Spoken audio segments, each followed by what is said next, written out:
Bismillahirrahmanirrahim. Assalamualaikum warahmatullahi wabarakatuh. Alhamdulillah, pada kita sama-sama mengucapkan puji dan syukur kepada Allah Subhanahu wa taala. Di mana pada hari ini kita masih diberikan kekuatan kesehatan oleh Allah Subhanahu wa taala, meskipun dalam suasana yang punya cerah ini Allah Subhanahu wa taala masih memberikan kita nikmat kekuatan, kesempatan dan nikmat iman untuk hadir di sekolah kita ini. Jajaran dan kita bukan adalah bagaimana untuk mencerdaskan anak-anak kita.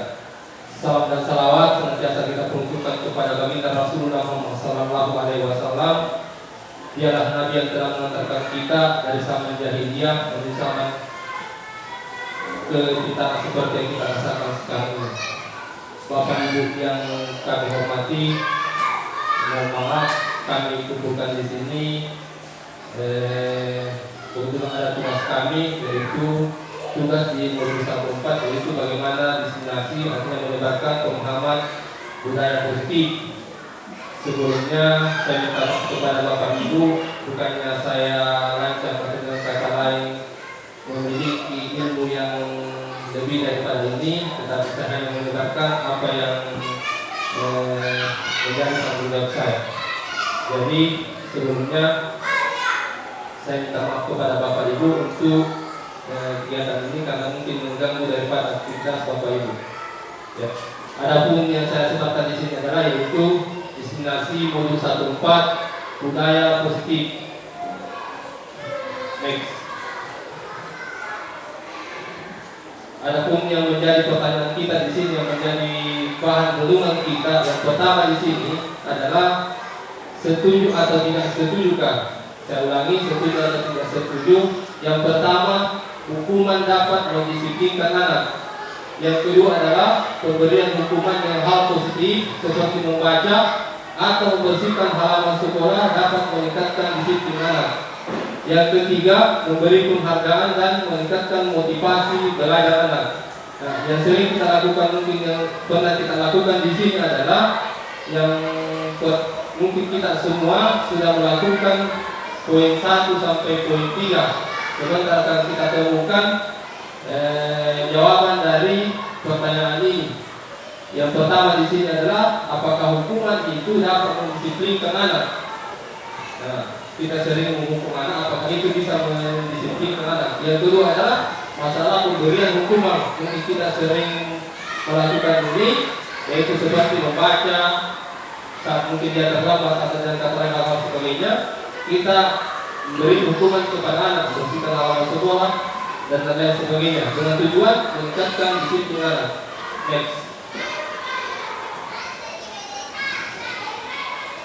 Selanjutnya adalah adapun topik pembahasan kita pada hari ini modul 14, yaitu adalah bagaimana disiplin positif dan nilai-nilai kebajikan universal.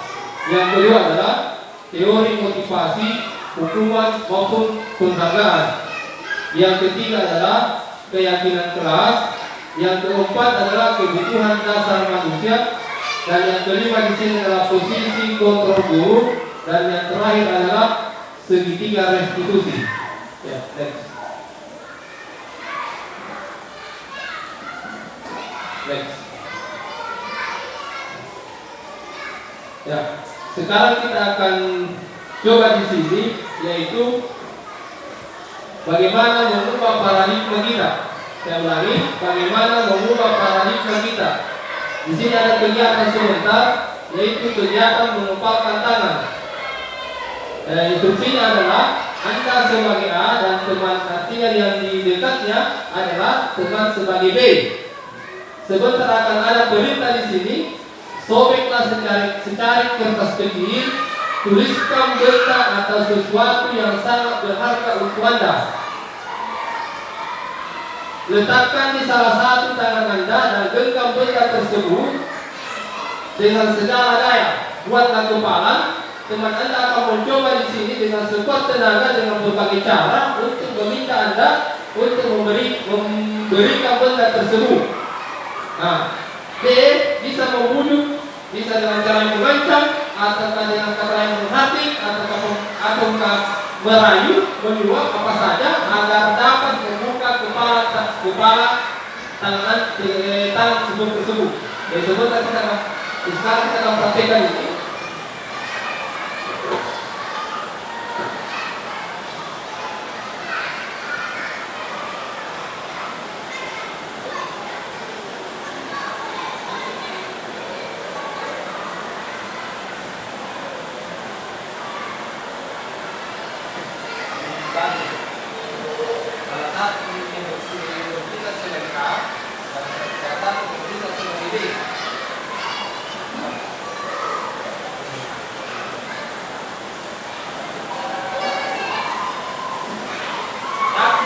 Sebagai A, satu bertindak sebagai B.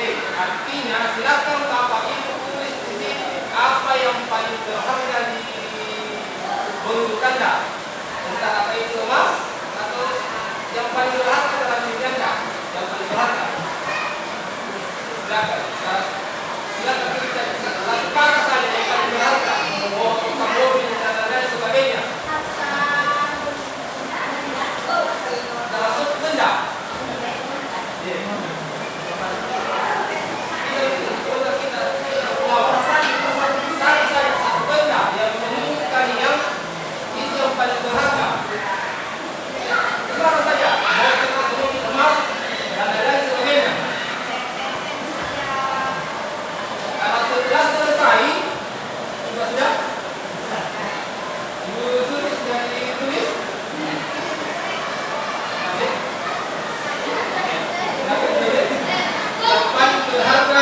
Bapak Ibu,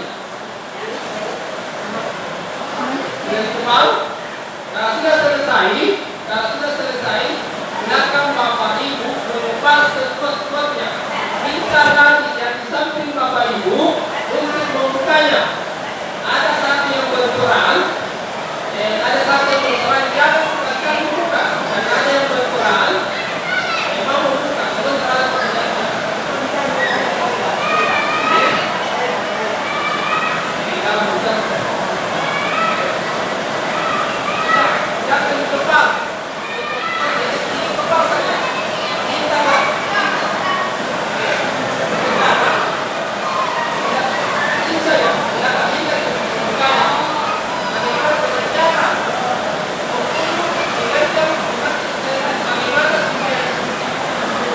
Ibu Wahyuni bisa membuka ini, bisa dalam bentuk ukuran, bisa dalam bentuk rayuan, tidak dibuka ini apakah dan sebagainya.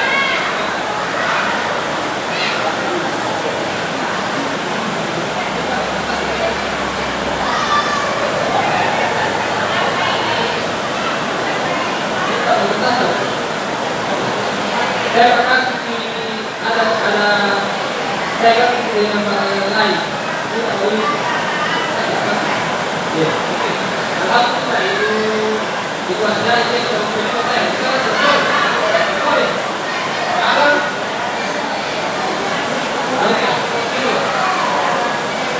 sekarang sekarang saya akan bertanya kepada ibu kenapa ibu memberikan saya ini kenapa ibu memberikan saya ini barang ini kenapa ibu memberikan saya barang ini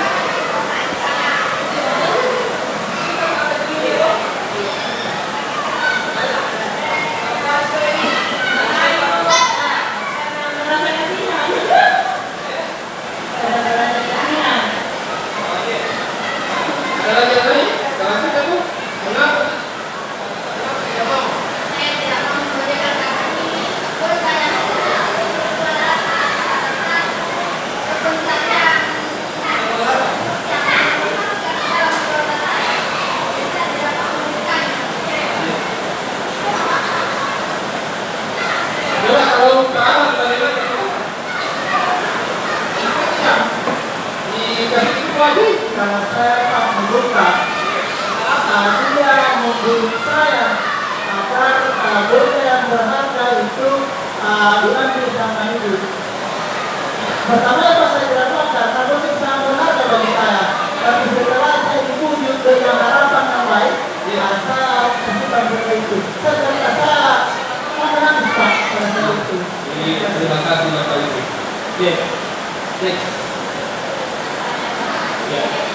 Yang sekarang kita akan temukan ini apa makna daripada permainan ini. Maknanya adalah yang memegang posisi kontrol manusia itu adalah dia sendiri. Meskipun dia ditanya apa itu diburu oleh siapapun, kalau bukan anda yang memiliki kontrol untuk melakukannya, dia tidak berarti tidak. Jadi ini adalah salah satu bentuk posisi kontrol manusia. Nah, kita lihat. Nah, di sini sudah terjawab tadi. Apakah anda membuka kepala kanan anda? Nah, di pengalaman tadi membuka dengan alasan dibunuh. Yang kedua, di buah ini apakah anda tetap menutup kepala kanan anda? Dia tetap menutup dengan alasan barang itu adalah barang berharga. Dengan kata lain, yang memiliki kontrol manusia, yang memiliki kontrol yang membuka adalah bukan di kuasa, tetapi yang memiliki kontrol adalah di buah ini, bukan di kuasa. Nah, yang kedua adalah siapa yang sesungguhnya memegang kendali kontrol, yang membunuh ataukah yang memegang ini? Siapa sebenarnya yang memiliki kontrol? Nah, yang memiliki kontrol adalah yang memegang ini. Dia memiliki kontrol. Meskipun orang lain untuk membunuh, mengancam maupun merayu, kalau bapak ibu tidak mau, dia tidak proses tidak bisa. Dengan alasan apapun. Next. Ya, sekarang ini adalah teori kontrol manusia. Teori kontrol atau teori pilihan yang menurut Dr. William Lesser dalam teori kontrol menuliskan beberapa makna miskonsepsi tentang makna kontrol. Yang pertama adalah ilusi bahwa guru yang mengontrol murid, bukan murid yang mengontrol guru. Yang kedua, ilusi bahwa kritik dapat membuat orang merasa bersalah, dapat menguatkan karakter.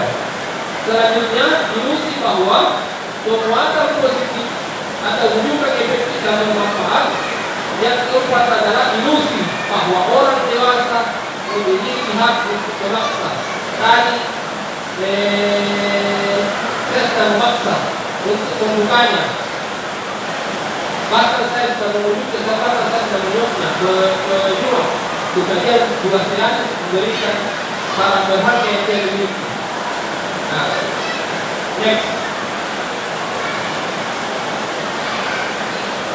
Nah, selanjutnya adalah siapa sesungguhnya yang memiliki kontrol. Yang pertama, stimulus respons dan teori kontrol.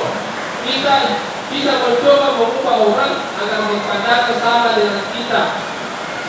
Teori kontrol adalah kita berusaha memahami pandangan orang lain tentang dunia. Perilaku buruk dilihat sebagai suatu kesalahan. Semua perilaku memiliki yang namanya tujuan.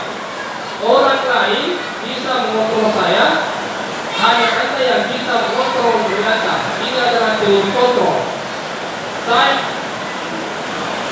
Pemaksaan ada pada saat hubungan gagal, kolaborasi dan konsensus menciptakan pilihan-pilihan baru. Model berpikir atau menang atau kalah, model berpikir menang dan menang.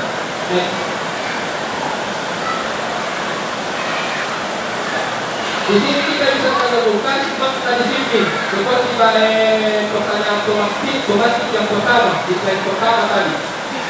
Disiplin berasal dari bahasa Latin disiplina yang artinya belajar. Makna disiplin adalah belajar kontrol diri dengan menggali potensi kita agar tercapai tujuan mulia yaitu menjadi seseorang yang kita inginkan berdasarkan nilai-nilai yang kita hargai. Namun dalam budaya kita, makna disiplin telah berubah menjadi sesuatu yang dilakukan seseorang pada orang lain untuk mendapatkan kepatuhan. Seringkali dihubungkan dengan ketidaknyamanan.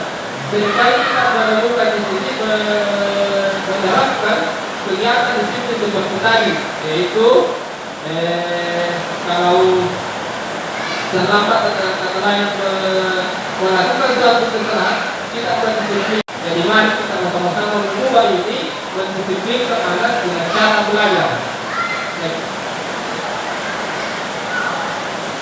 Adapun nilai-nilai kebajikan universal yang pertama adalah apa itu nilai-nilai kebajikan? Sifat-sifat positif manusia yang merupakan tujuan mulia yang ingin dicapai setiap individu. Nilai-nilai tersebut bersifat universal dan lintas bahasa, suku bangsa, agama maupun latar belakang. Nilai-nilai kebajikan yang ingin dicapai oleh setiap anak Indonesia kita kenal dengan profil pelajar Pancasila. Nah, itu yang terkuat dalam profil pelajar Pancasila ini sudah terkuat dalam visi misi kita. Nah, next. Adapun teori motivasi hukuman dan penghargaan.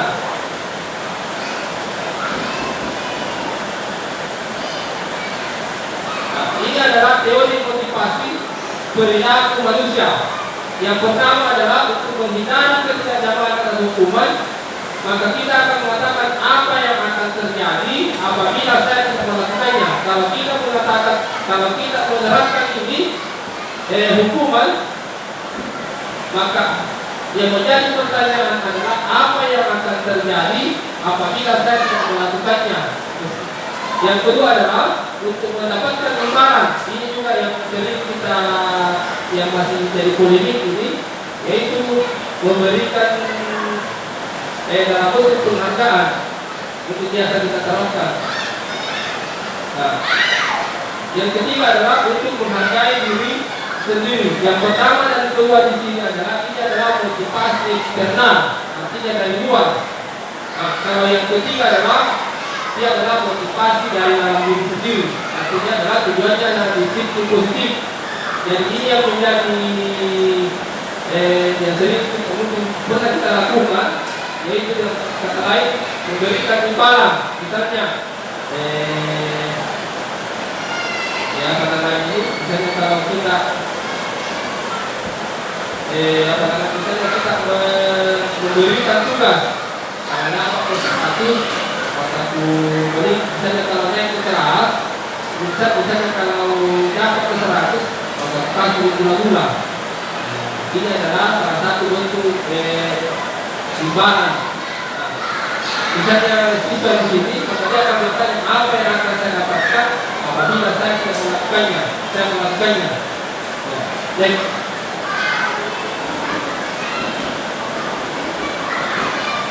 di sini dia menjelaskan bahwa dihukum oleh penghargaan. Penghargaan berlaku sama dengan hukuman. Dia juga termasuk dalam bentuk hukuman.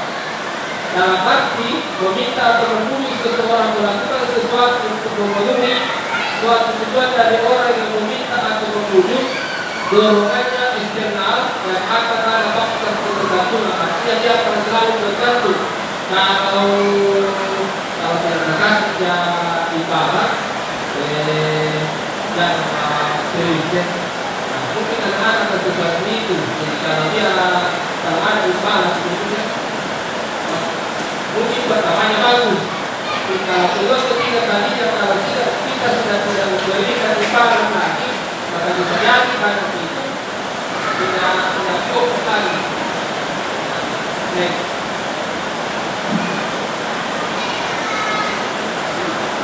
Ini adalah beberapa dampak pemberian penghargaan yang menurut Al-Qur'an atau 1993, yaitu pengaruhnya adalah jangka panjang dan jangka pendek. Yang kedua adalah penghargaan dalam bentuk menghukum. Selanjutnya adalah penghargaan mengurangi kecepatan dan penghargaan yang efektif dan penghargaan dapat merusak hubungan. Selanjutnya adalah dapat menurunkan kualitas yaitu tadi karena mungkin awalnya dikasih, kedua ketiga sudah dikasih, maka ini bisa menurunkan kualitas dan belajar masyarakat pelajar karena ada juga bayan yang akan berpenghargaan. Penghargaan dapat mematikan namanya kreativitas dan yang terakhir adalah mengurangi motivasi dalam dirinya, motivasi intrinsik dan dalam diri.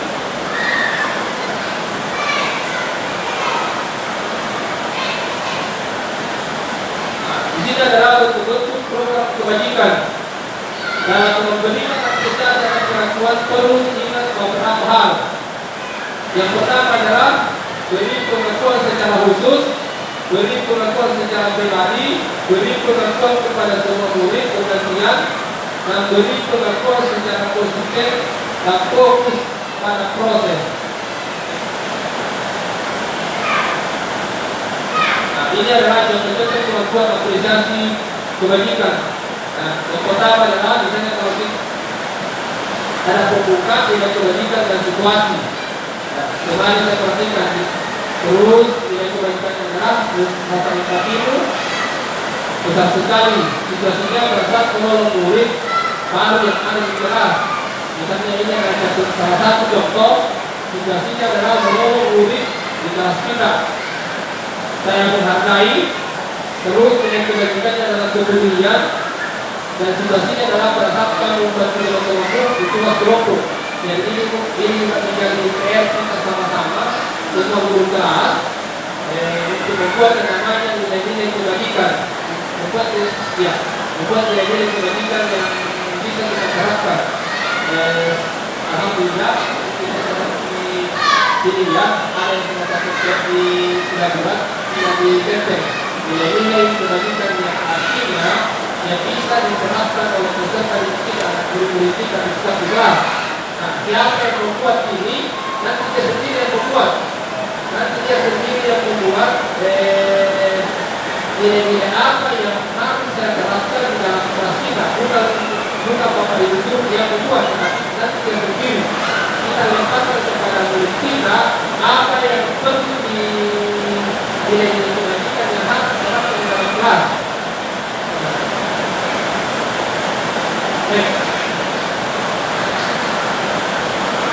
Nah, ini adalah bentuk pembinaan hukuman dan konsekuensi. Misalnya ada tindakan guru mencatat 100 kali di dalam buku kalimat yang mungkin pernah dilakukan. Saya tidak akan terlambat lagi. Biasa dengan ada yang memberikan hukuman dengan cara saya tidak akan terlambat lagi. Ini adalah makanya adalah bentuk hukuman atau konsekuensi. Makanya adalah bentuk hukuman. Alhamdulillah di sekolah kita ini tidak pernah saya ada yang merubah seperti itu. Yang kedua adalah apalagi dari mengelilingi lapangan karena terlambat hadir di sekolah. Ini juga termasuk dalam bentuk hukuman. Murid diminta push up. Nah, karena tidak menggunakan masker ke sekolah, maka dia adalah salah bentuk hukuman. Menggantikan kertas tugas yang telah diberikan dengan ulang, menggantikan kertas tugasnya, maka itu termasuk daripada konsekuensi. Terus disuruh untuk tidak menggunakan sepatu seharian di sekolah karena tidak menggunakan sepatu hitam. Maka dia adalah dalam bentuk hukuman. Lari mengelilingi lapangan basket 2 kali karena terlambat 10 menit untuk dalam pelajaran PJK. Nah, ini adalah dalam bentuk konsekuensi.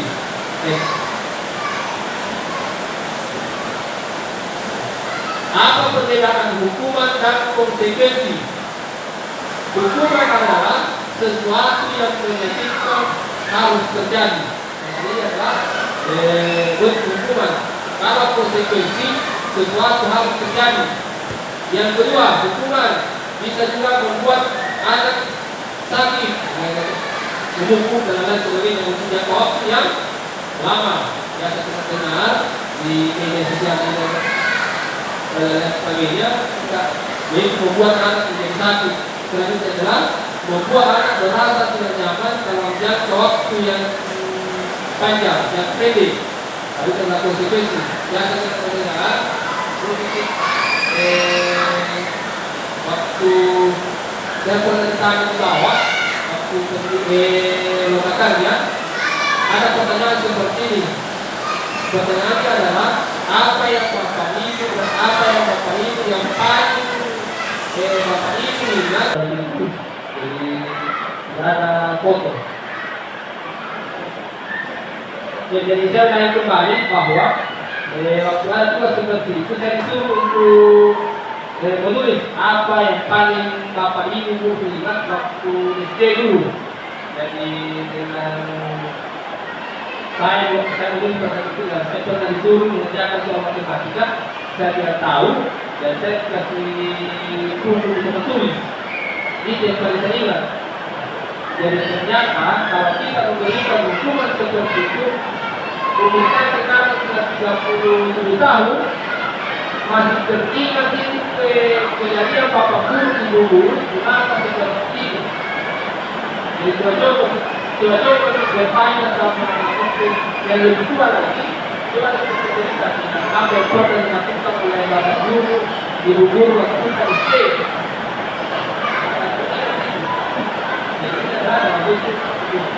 Jadi sekarang kita akan berbicara keyakinan kelas.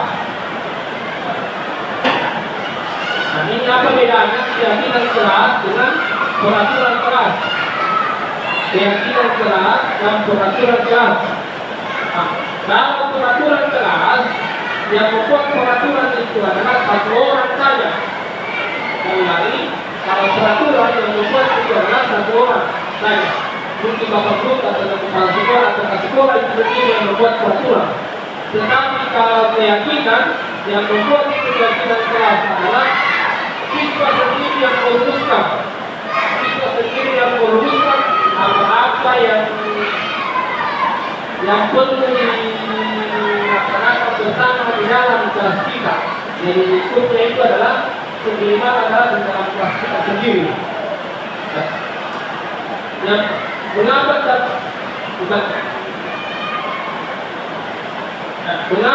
peraturan saja? Mengapa harus keyakinan kelas? Mengapa kita memiliki peraturan yang harus menggunakan helm bila mengendarai kendaraan roda dua? Sekarang saya mau tanya Bapak Ibu, yang ini, apa ada bisa menjawab ini?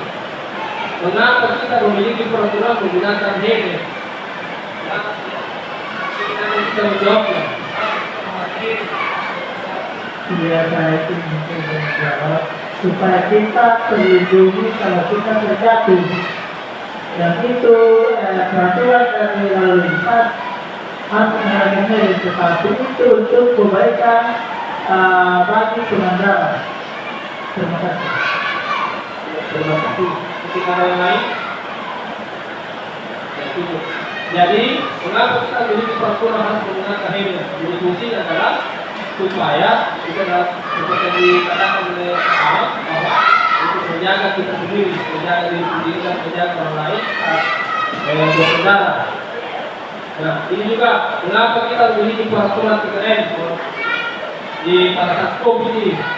Pakai masker, mencuci tangan dan menjaga jarak 1,5 meter. Selanjutnya, mengapa kita memiliki peraturan asalkan di waktu pada mengikuti pelatihan. Nah, ini adalah bentuk-bentuk untuk mendukung motivasi bersih kembali ke nilai-nilai keyakinan dan lebih menggerakkan seseorang dimatikan mengikuti serangkaian peraturan. Artinya, kalau kita perhatikan ini yang ketiga, ini adalah bentuk peraturan. Ini adalah dalam bentuk peraturan. Artinya yang membuat ini peraturan adalah pemerintah. Misalnya kalau kita ini pakai helm, maka itu adalah peraturannya lalu lintas bahwa pakai helm pesawat berkendara. Andai kata kita punya kesadaran meskipun tidak ada peraturan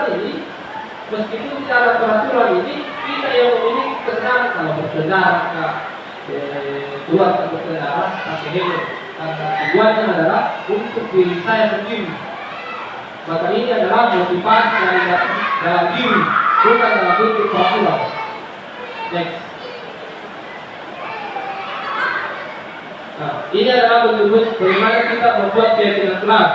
Pembentukan keyakinan kelas atau di sekolah itu bersifat abstrak daripada peraturan yang lebih rinci dan lebih konkret. Contohnya adalah yang sudah dibuat oleh kelas 5 yang baru ini.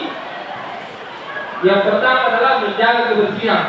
Itu adalah contoh itu adalah salah satu yang dia sepakati, menjaga kebersihan. Yang kedua adalah disiplin dan tepat waktu. Yang ketiga adalah kronologi Yang keempat adalah berkata sopan. Terakhir yaitu saling menghormati. Saling menghormati di sini dua bentuknya, apakah saling menghormati kepada teman maupun saling menghormati kepada bapak dan ibu. Nah, jadi aturannya kalau kita membuat keyakinan kelas, dan kita sekali-kali menggunakan jangan menggunakan kata jangan. Penyimpanan apa? Boleh Pak. Oke Pak.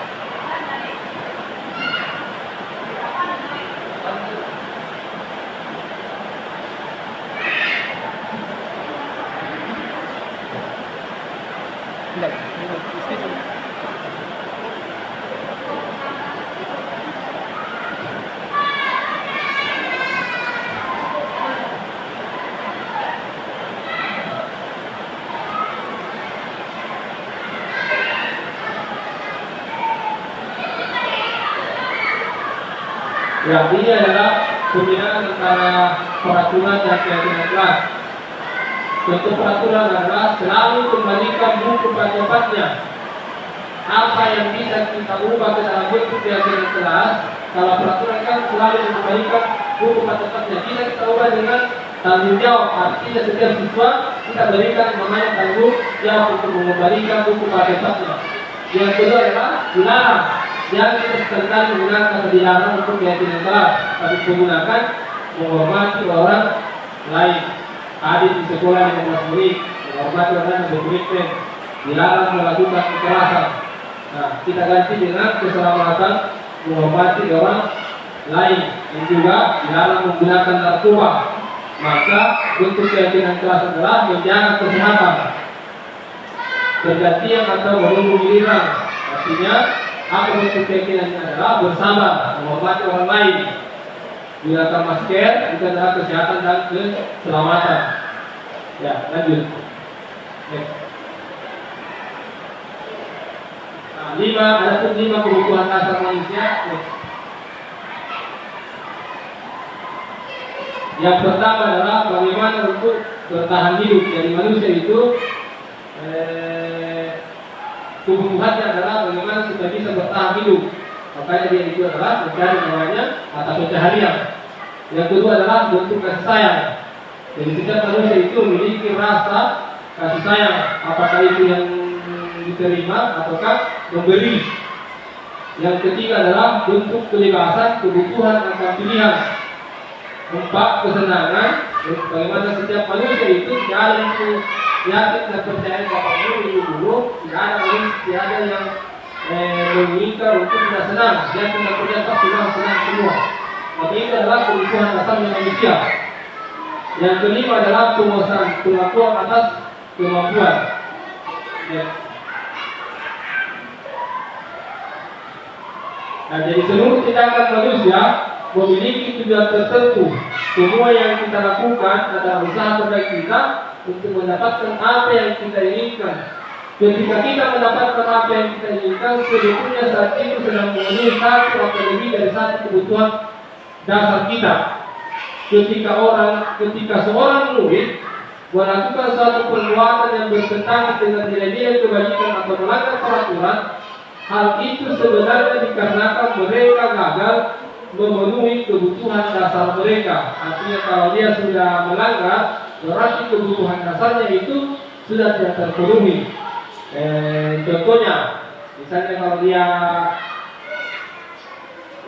terlambat, atau dengan kata lain mencore-core di sekolah, berarti ada kebutuhan dasarnya yang dia tidak terpenuhi. Apa kebutuhan dasarnya? Misalnya kalau kita, mungkin Bapak Ibu bisa memberikan di sini apa kira-kira kebutuhan dasarnya. Kalau contohnya adalah anak-anak atau murid kita mencuri-curi pintu atau mencuri-curi tembok, apa kira-kira kebutuhan dasarnya yang dia tidak terpenuhi?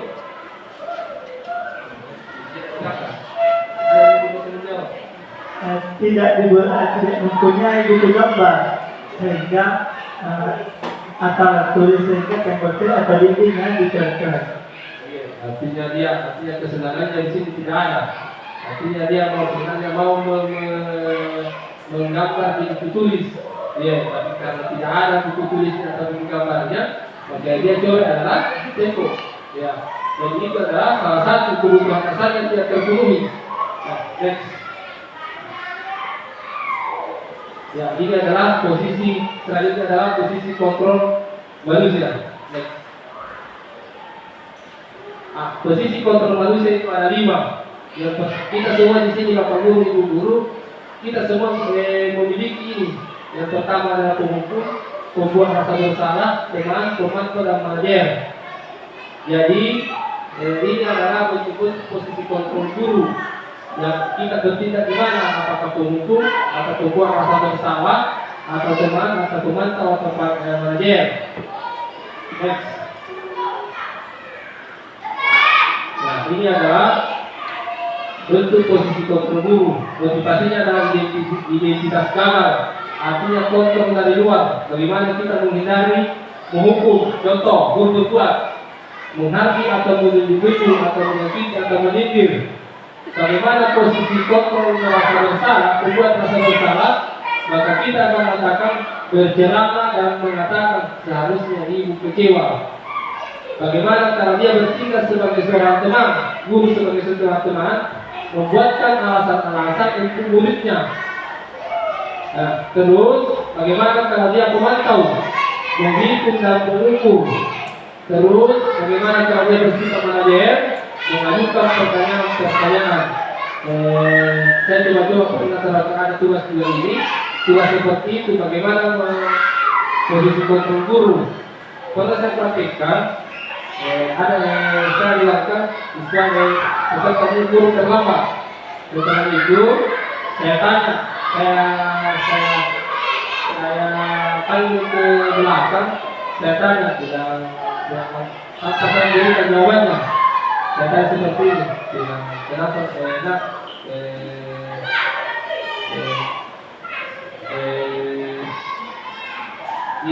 kalian tahu kenapa saya panggil ke sini? Nah, yang menjawab dia Pak, saya tahu. Terus apa kesalahan Pak? Kesalahan itu adalah terlambat kelas, terlambat masuk. Nah, terus saya katakan lagi, kalau biasanya orang terlambat itu kenapa? Apa jawabannya? Jawabannya adalah kata Vista, selain kata dengan translasi, dia terlambat lawan. Terus tanpa saya memberikan juga solusi. Kalau besok misalnya kalau terlambat terlambat apa yang perlu dilakukan, maka dia akan menjawab. Dia jawab adalah bukan saya memberikan jawaban, tapi dia menjawab sendiri. Apa dia bilang? Disuruh paham kaliku. Dengan dia mampu, oh ya betul. Apa yang lakukan? Kemudian kerja antara kucing dari dapur di mana? Itu. Jadi artinya dia sendiri yang melakukan itu. Maka kita bertindak di sini adalah bertindak sebagai manajer. Seandainya kalau bagaimana kita bertindak sebagai pemukul, maka mungkin kita mengatakan silakan keluar kok. Kalau itu pelajaran. Itu adalah contoh salah satu contoh bagaimana menerapkan ini. Nah, lanjut next. Ya, ini adalah bagaimana bentuk posisi kontrol pernyataan pernyataan. Saya kecewa sekali dengan kamu. Maka siapa yang mengatakan membuat orang merasa bersalah? Kalau kita mengatakan saya kecewa dengan kamu, nilai seperti itu, maka kita berperan sebagai membuat orang merasa bersalah. Kamu tidak pernah benar melakukannya. Mungkin pernah kita cerita satu orang di mulut kita yang mengatakan kamu tidak pernah melakukannya. Kita ini bertindak sebagai penghukum. Ayolah lakukan demi apa ini. Kalau kita membunuh terhadap murid kita, maka kita bertindak sebagai seorang teman. Terus, apakah kamu mau mendapatkan stiker bintang hari ini? Kalau kita mengatakan begitu, maka dia bertindak sebagai seorang teman. Bagaimana kamu bisa menyelesaikan masalah ini? Artinya dia sendiri kita berikan solusi, jadi kita berikan tambahan bahwa bagaimana untuk menyelesaikan ini. Maka dia bertindak sebagai manajer. Terus kamu selalu yang paling terakhir. Maka dia bersifat sebagai penghukum. Next. Nah, ini adalah segitiga bentuk segitiga restitusi. Next. Nah, ini adalah bentuk segitiga restitusi. Yang pertama di sini adalah bagaimana validasi kebutuhan. Kamu tentu punya alasan mengapa melakukan ini. Nah, terus yang kedua adalah menanyakan keyakinan. Itu adalah segitiga kedua. Yang terakhir adalah menstabilkan identitas. Bagaimana menanyakan keyakinan, nilai-nilai apa yang kita sepakati jadi kembali ke keyakinan kelas. Kalau ada peserta didik kita yang terlampau melanggar, maka kita akan tanya bila keyakinan kelas apa melanggar. Terus bagaimana menstabilkan identitas. Menstabilkan identitas, kalau kita tahu setiap orang pasti melakukan suatu kesalahan. Next. Jadi ini adalah segitiga restitusi. Nah, bagaimana kalau kita menstabilkan identitas? Yang pertama, berbuat salah itu hal yang manusiawi. Maka kita akan mengatakan seperti itu. Yang kedua adalah tidak ada manusia yang sempurna. Tapi yang harus menghadapi guru kita. Bapak Ibu pernah berbuat salah. Kita pasti bisa menyelesaikan permasalahan. Maka ini yang kita ucapkan. Bapak Ibu tidak tertarik untuk mencari. Misalnya kalau ada dua orang yang sempat bercerita misalnya. Maka mungkin kita bisa mengatakan ini. Saya tidak tertarik untuk mencari tahu siapa yang benar, siapa yang salah. Bapak Ibu lebih tertarik untuk menyelesaikan masalah. Terus, kalau kamu menyalahkan diri sendiri dalam seluruh, apakah kamu bersikap baik pada dirimu sendiri? Next. Jadi ini adalah bentuk menstabilkan identitas. Yang kedua adalah validasi kebutuhan. Jadi ini urutannya. Kalau kita akan berkata, kamu bisa saja melakukan hal yang lebih buruk, tetapi kamu tidak melakukannya. Kamu pasti punya alasan mengapa melakukannya. Terus apa yang penting bagi kamu? Kamu boleh tetap berusaha menjaga sikap itu, tetapi tambahkan sikap lain yang baru. Maukah kamu belajar cara lain untuk mendapat yang kamu butuhkan tanpa harus menunggu? Next. Nah, ini adalah bentuk menanyakan keyakinan. Apa yang kita katakan? Apa nilai yang kita percaya dijelaskan di sekolah kita? Nilai-nilai universal apa yang telah kita sepakati? Kelas ideal yang seperti apa? Kelas yang ideal itu seperti apa sih? Artinya kita bertanya, kamu ini jadi anak seperti apa? Apa yang kamu rasakan ketika kamu melakukan itu? Kamu menjadi orang yang seperti apa? Nah, itu adalah bentuk menanyakan keyakinan. Jadi ini adalah bentuk segitiga restitusi. Nah, sekarang ini adalah materi terakhir. Ini ada video sebentar yang akan saya tampilkan. Silakan Bapak Ibu menyimak ini. Mungkin sebentar ada. Silakan Bapak Ibu mengamati apa yang terlintas di pikiran Bapak Ibu setelah melihat video ini.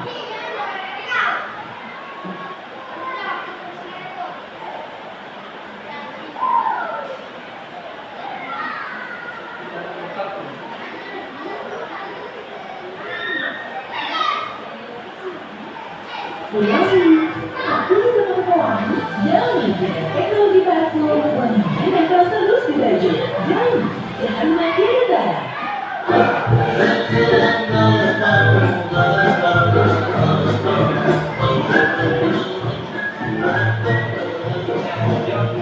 Bapak Ibu mengamati.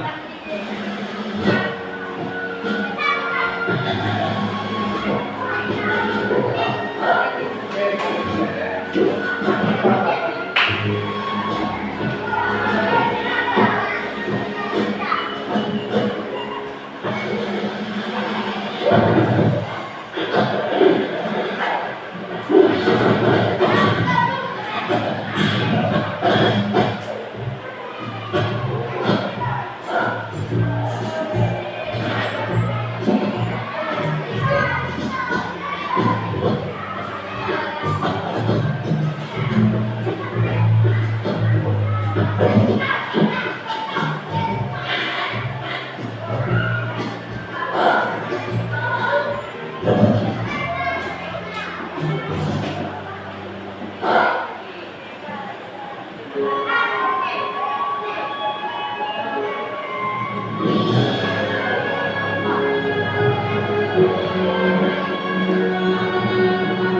dia mau mendampingi, dia mau mendampingi dunia tersebut. Dia menghayalkan.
Jadi mungkin ada pemahaman yang kita memberikan dari video ini, apa yang terlintas di pikiran Bapak ini kalau setelah melihat dari video ini. Mungkin ada yang bisa memberikan pendapat. Silakan.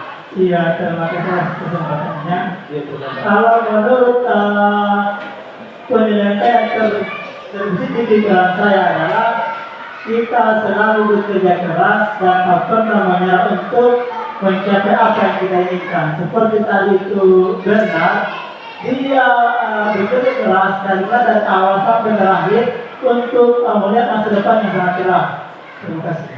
Artinya si beruang ini benar ini dia mau mencapai sesuatu, kemudian dan setelah berusaha, mungkin adalah kerja keras.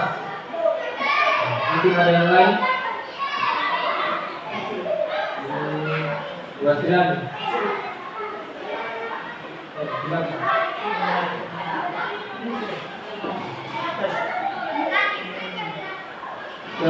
Siapa bisa memberikan pendapat ini tentang daripada sifat beruang, apa yang dia lakukan, apa yang terlintas di pikiran Bapak Ibu setelah melihat daripada video ini.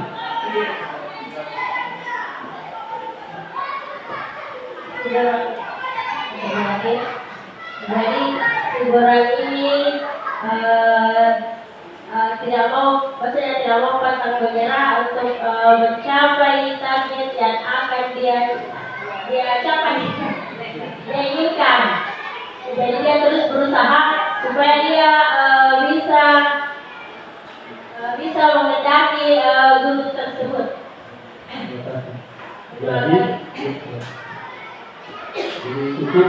Jadi setelah kita melihat video ini, kita simak, maka kita bisa menyimpulkan bahwa si beruang ini memiliki cita-cita yang besar, cita-cita yang dia inginkan.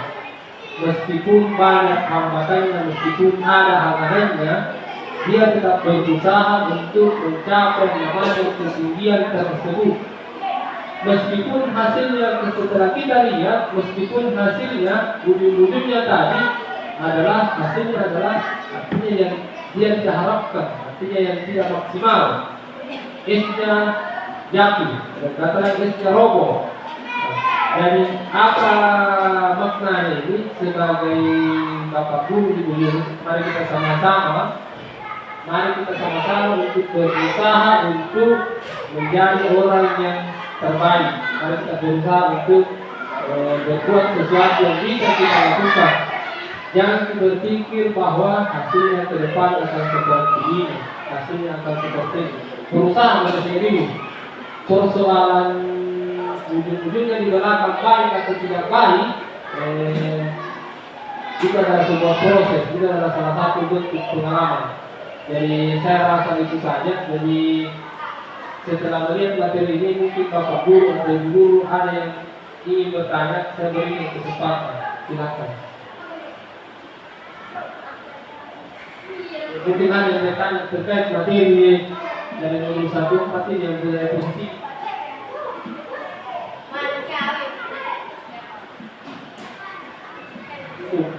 Jadi kalau saya bertanya, maka mungkin pertemuan ini kita sampai di sini. Mohon maaf kalau ada kekurangan dan kata-kata saya yang kurang berkenan. Kiranya mohon memaafkan karena saya sebagai seorang calon yang sementara belajar, sementara menuntut ilmu. Dan sekiranya ada yang salah, ada kata-kata terlihat di perkataan saya, kata saya kiranya mohon maafkan. Saya sementara proses belajar.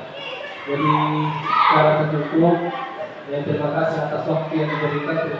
Terima kasih kepada Ibu Kepala Sekolah dan waktu yang diberikan. Terus terima kasih kepada Bapak Guru dan telah berkenan hadir beberapa waktu untuk hadir di ruangan ini. Jadi saya rasa cukup. Jadi yang kurang mohon dimaafkan. Wabillahi taufiq wal hidayah. Assalamualaikum warahmatullahi wabarakatuh. Assalamualaikum warahmatullahi wabarakatuh.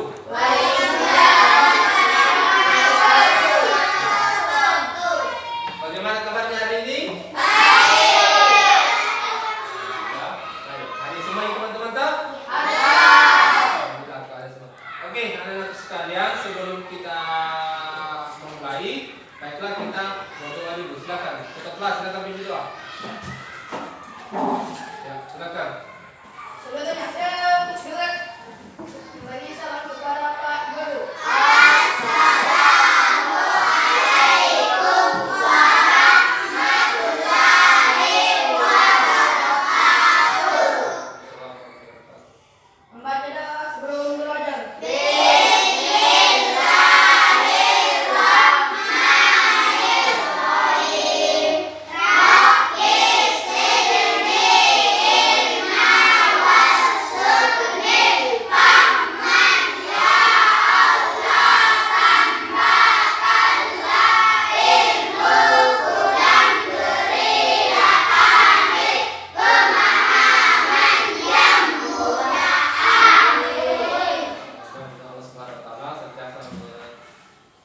Menerima doa kita. Nah, anak sekalian, pada hari ini sebelum kita belajar sebentar, baiklah kita sempatkan dulu yaitu membuat kesepakatan kelas. Nah, saya ulangi, membuat kesepakatan kelas. Karena kesepakatan kelas itu diperlukan untuk menjaga kedisiplinan kita, yaitu meningkatkan namanya budaya positif kita di kelas ini. Jadi saya harapkan sebentar kesepakatan kelas ini kita akan buat sama-sama. Nah, kalau kita yang buat sama-sama, berarti kita yang harus menaati bersama-sama.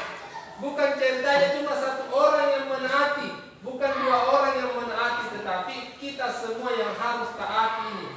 Namanya kesepakatan. Namanya kesepakatan berarti sepakat semua.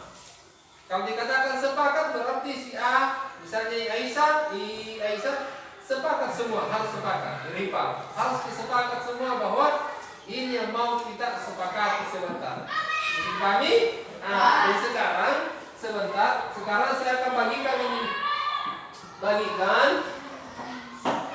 Kita akan buat kesepakatan kelas sebentar.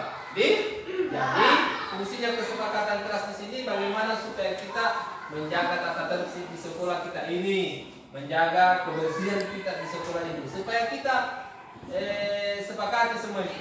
Dipahami? Jadi sekarang tugasnya kita akan buat kesepakatan satu orang silakan memberikan pikirannya di sini untuk yang harus kita sepakati. Apa-apa yang perlu disepakati di kelas kita. Sekarang saya mau tanya, siapa yang bisa berikan salah satu contohnya kesepakatan kelas yang perlu kita terapkan di sekolah kita ini, di kelas kita? Salah satunya apa? Satu. Coba angkat tangan. Coba satu orang. Coba ya, Rifa, silakan. Apa itu salah satunya? Saling menghargai. Ya, betul sekali. Itu salah satu contoh saling menghargai. Ada lagi yang lain? Coba, Aisyah, silakan. Nah, yaitu mendengarkan penjelasan guru. Karena biasa ada anak-anak, kita menjelaskan di atas, dia cuma cerita di belakang. Berarti dia tidak mendengarkan penjelasan guru. Ada lagi yang lain? Coba, Mila, silakan. Tidak boleh makan di dalam kelas. Itu adalah salah satu contoh. Ada lagi yang lain? Coba Yepsal. Ya, silakan. Menjaga kebersihan kelas. Ya, betul sekali. Menjaga kebersihan. Betul sekali. Itu adalah salah satu. Ya, sekarang bisa tahu contoh-contoh kesepakatan yang harus dibuat? Sudah tahu? Nah, sekarang saya akan berikan. Jadi, silakan kalian tulis apa-apa yang perlu disepakati di kelas kita, dalam kelas kita. Yang dibalik ini begini.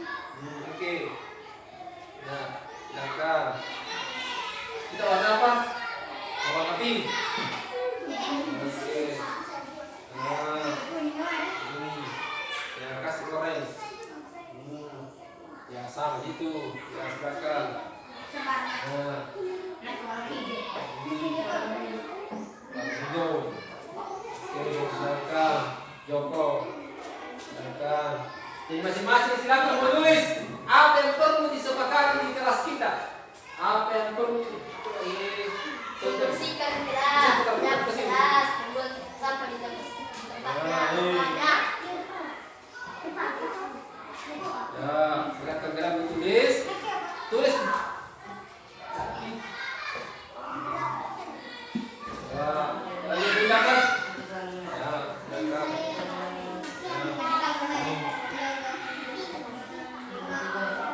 Jangan dibalik di. Ya, kebek tulisannya tadi sudah bisa dibaca nih. Karena kita mau baca sebentar di depan. Oke, jadi silakan masing-masing.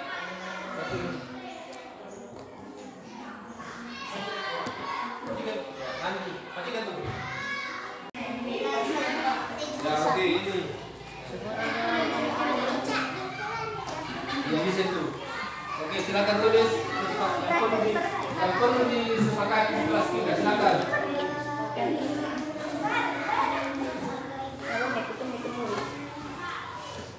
Ya, silakan.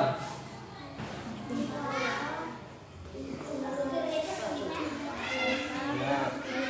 Jangan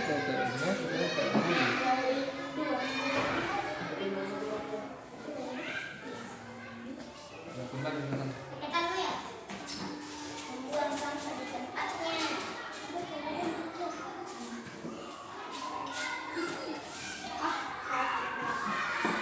Ya, jadi silakan kalian tulis.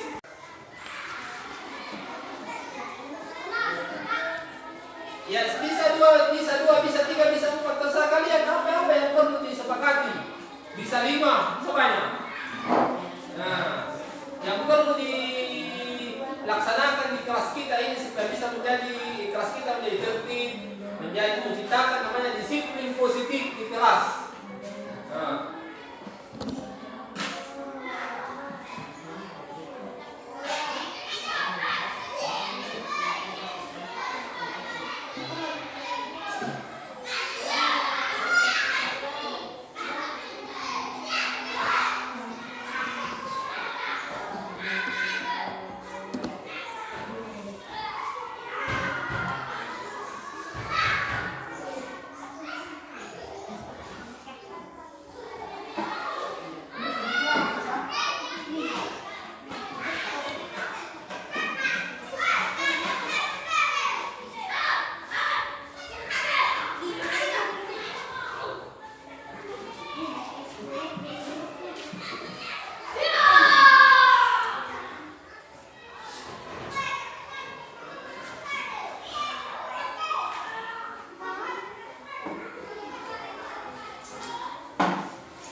menjaga kebersihan sekolah, betul bisa.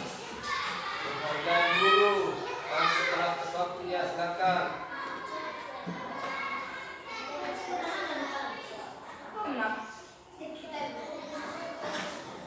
Siapa lagi? Habis, sudah. Jalan belum? Joko, ya silakan.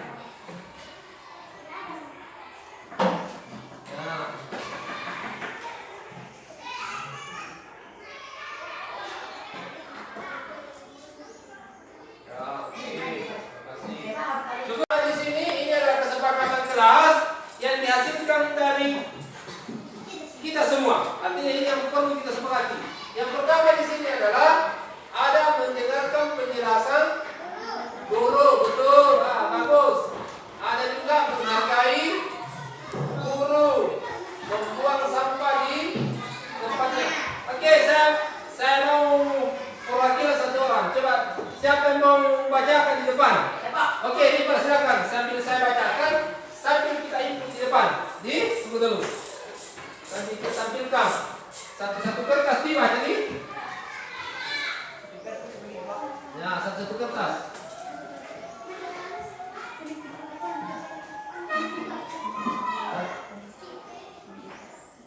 Nah, dengarkan penjelasan. Tunggu dulu.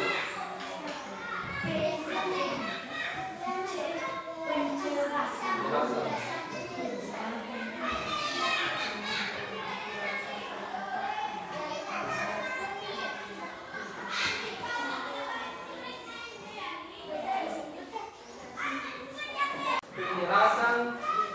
Oke, apa lagi? Guru. Menjelaskan yang menghargai guru. Oke, apa lagi? Membuang sampah di tempat. Ya, betul sekali, membuang sampah pada tempatnya. Apa lagi? Ya, sama. Itu sama. Ya, oke. Ini sudah di sini. Di sini toh? Sekarang lagi. Menjaga apa lagi? Membersihkan kelas. Menjaga kebersihan. Oke. Menjaga kebersihan. Apa lagi? Yang sama jangan ini. Ini sudah membersihkan kelas. Oke, ini membuang. Oke, sudah ada toh? Sudah ada membuang sampai tempatnya? Sudah ada nomor? Yang nomor 2. Oke, selain terbitu langkah yang lagi. Ya, saling menghargai sudah ada. Belum. Oke, saling kalau menghargai. Apa lagi? Tidak mengerjakan tugas Sekolah. betul, mengerjakan tugas sekolah. Apa lagi? Ya. Tidak boleh makan dalam kelas. Oke, betul sekali. Tidak boleh makan. Boleh makan di dalam kelas. Apa lagi? Sudah ada. Itu saling menghargai. Apa lagi? Lanjut di atas. Mendengarkan penjelasan guru. Oke, sudah ada. Ada lagi? Apa itu? Masuk. Setelah masuk tepat waktu. Ada lagi? Menghargai saudara. Kalau sudah sama Jami, menghargai. Tidak boleh mengganggu tenaga dan belajar. Saling menghargai. Ada lagi? Terus mendengarkan penjelasan guru. Sudah ada. Ada lagi? Mana nih?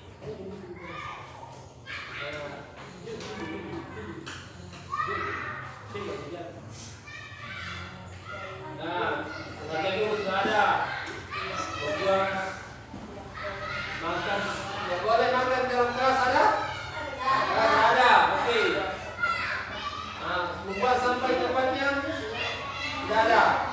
Ini di nomor 2. Menjaga kebersihan.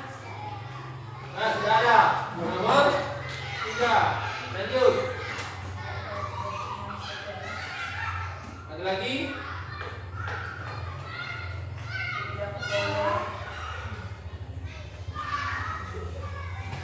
Bagaimana? Apa lagi? Membuang sampai tempat sampah sudah ada. Terus mengerjakan tugas sekolah sudah ada. Lanjut. Saling menghargai sudah ada. Mendengarkan penjelasan guru sudah ada juga. Apa lagi? Tidak boleh. Ini apakah tidak boleh mengambil milik orang lain? Tidak boleh.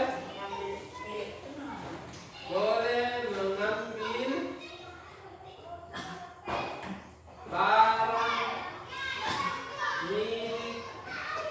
tidak boleh mengambil barang orang lain.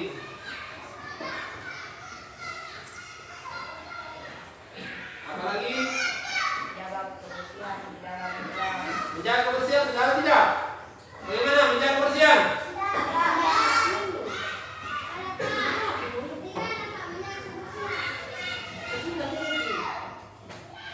Ada lagi?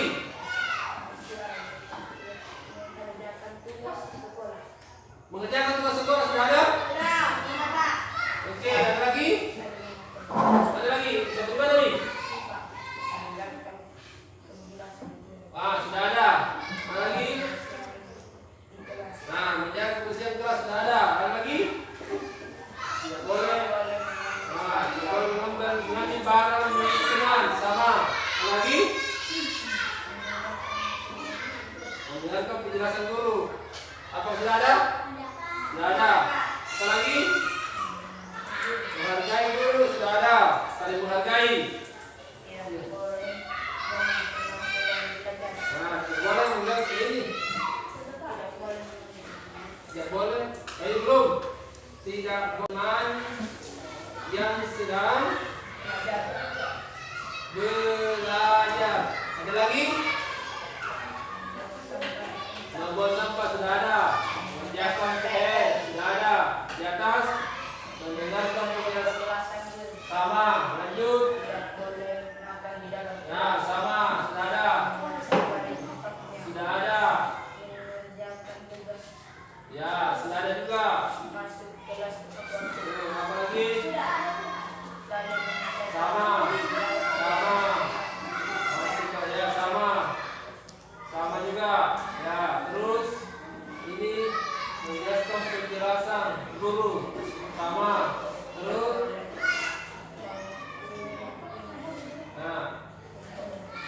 menunggu. Iya, menjaga kebersihan. Oke, jadi ini adalah kesepakatan kelas yang ya. Oke, silakan kembali. Terima kasih nak. Ya. Oke, jadi dari yang bisa kita simpulkan adalah ada berapa ini? Ada 9 kesepakatan kelas yang kita harus kita sepakati bersama. Ini ada 9 toh? Nah, yang pertama adalah mendengarkan penjelasan guru dan menghargai guru. Nah, harus didengarkan penjelasannya guru saat belajar. Terus, apakah sanggup atau tidak? Bisa disepakati? Bagaimana? Bisa tidak? Oke, lanjut. Yang kedua, membuang sampah pada tempatnya. Bisa dilaksanakan? Bisa. Nah, terus menjaga kebersihan. Bisa tidak? Oke, lanjut. Saling menghargai. Bisa. Saling menghargai di sini berarti saling menghargai sesama teman. Jadi bisa juga sama guru maupun sama teman. Lanjut. Mengerjakan tugas sekolah. Bisa tidak? Bisa. Lanjut. Tidak boleh makan di dalam kelas. Bisa tidak? Bisa. Masuk tepat waktu. Bisa. Dilaksanakan? Bisa. Nah, lanjut. Tidak boleh mengambil barang orang lain. Artinya yang bukan milik kita tidak boleh jadi. Bisa dilaksanakan? Bisa.